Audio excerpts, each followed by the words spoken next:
আইসিসির র্যাঙ্কিং থেকে আচমকায় উধাও কোহলি রোহিতের নাম। কেন এমন হলো?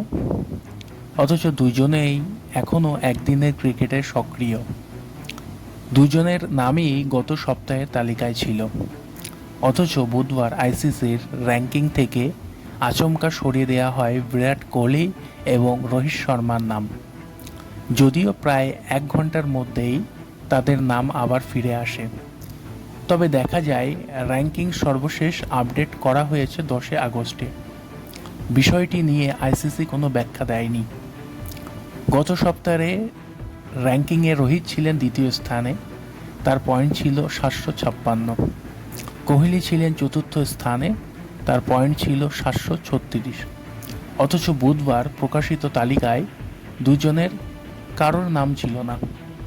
সেই র্যাঙ্কিংয়ে 784 পয়েন্ট নিয়ে 1 নম্বরে ছিলেন শুভমান গিল। ভারতীয়দের মধ্যে প্রথম 10-এ ছিলেন শ্রেয়স আয়ার, 704 পয়েন্ট নিয়ে ষষ্ঠ স্থানে ছিলেন। বাবর আজম গত সপ্তাহে ছিলেন 3 নম্বরে। রোহিতের নাম না থাকার কারণে তিনি উঠে গিয়েছিলেন 2 নম্বরে।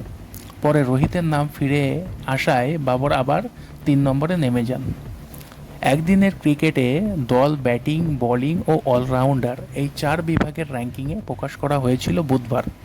শুরুতে দেখা যায় সব বিভাগের র্যাঙ্কিং সর্বশেষ আপডেট হয়েছে 19 আগস্টে, কিন্তু 1 ঘন্টা পর ব্যাটিং র্যাঙ্কিংয়ের আপডেট তারিখ দেখানো হয় 10 আগস্ট। আইসিসি এ নিয়ে কোনো মন্তব্য করেনি।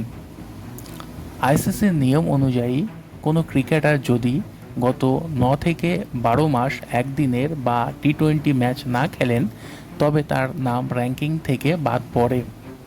টেস্টের ক্ষেত্রে এই সময়সীমা 12 থেকে 15 মাস। এছাড়া কোনো ক্রিকেটার যদি কোনো ফরম্যাট থেকে অবসর নেন, তবেই তার নাম সেই ফরম্যাটের র্যাঙ্কিং থেকে সরানো হয়।